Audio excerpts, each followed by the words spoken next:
Let's move on to the rookie of the year, man. Oh yeah, man, it's getting tight. It is, man. It's getting tight now. Cooper Flagg entered this season as the front runner. The 6'9" forward out of Duke entered as the league's youngest player. He had a series of youngest and first thresholds, catching and surpassing the likes of Kobe Bryant, LeBron James, and Luka Doncic. Flagg is the youngest player to ever score 50-plus points, youngest player to score 45-plus points with 5-plus rebounds and 5-plus assists, and he holds the record for most 40-point games by a teenager. Normally, that would be enough to run away and hide with the Rookie of the Year award, but Knueppel has also had a strong showing, currently leading the NBA in three-pointers made. So far, he has 265 three-pointers, the most ever by a rookie, and he is shooting an impressive 43% from three-point range. I'm going to ask the people's champ directly, man. Who should win this Rookie of the Year and why? Pull a 94-95 and call it. I said I can see a scenario where they split. Yeah, do a J. Kidd, Grant Hill, and Coed. And I mean, you can say that's a cop out, but they both put in the work. I mean, Cooper Flagg can't help the fact that his organization was run by dipshits, and they thought that Anthony Davis would be there, whether physically or or by play, and he knew he was going into the season without Kyrie Irving. Yep. You get what I'm saying? But he has delivered. I mean, he's exceeded, my expectations. I had him anywhere, I think what we talked about, I had him anywhere between 16 and 20 points a night. And I think that's he's 21, I think. That's like right around where he's at, but he has kicked the rookie wall down. Yeah, definitely. And while, it may look like his team is tanking, yeah, he certainly is not. Balling, yeah. He doesn't he hunts good shots. Mm-hmm. He knows where his spots are on the floor offensively at 19. Yep. And defensively, he gives effort. I mean, he's only going to get stronger. Yep. And once Cooper Flagg gets to imposing his will defensively like he was up in Maine. Yeah, man. Okay. And then to, Knueppel, you have to reward winning. Yep.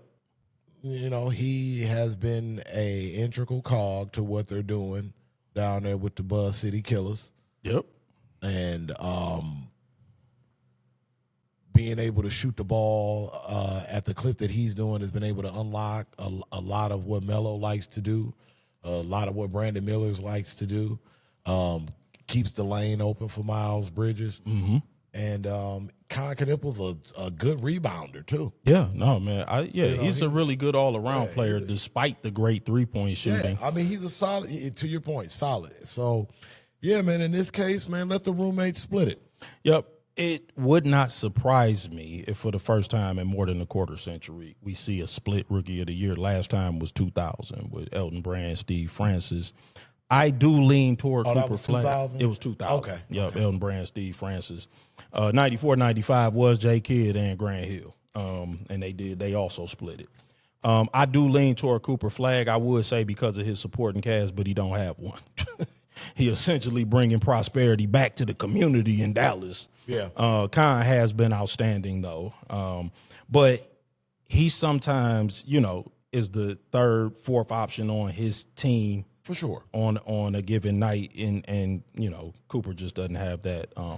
But you can't No. if we gonna give Steph credit like the love and the whole new conversation with gravity, you can't take away what he brings to the floor offensively by not having the ball in his hands. You can't, and that's why it's hard when you having these comparison discussions. Right. That's not to undermine him. We just making a comparison because they both in the race. Right. Khan has been great, man. This is not a knock on him. We just doing a comparison, right? A comparative analysis, and just Cooper just doesn't have anything around him, and Khan's got a lot, and that opens up a lot for a shooter too. A lot of those threes he being set up for.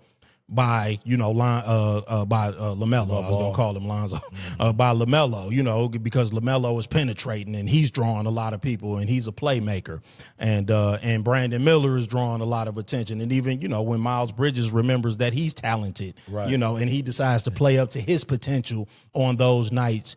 He can create some shots and some open looks for Khan. So even though, yes, Khan is, like you said, he brings a lot of attention to himself, but he also is the beneficiary for sure. of some really good teammates. And meanwhile, Coop's dependent on PJ Washington exactly. to clank that corner three-pointer like no tomorrow. And this is the point that I'm making, is that, Cooper just doesn't have anybody around, to assist him or to get him any looks. He's got to basically create for himself and everybody else.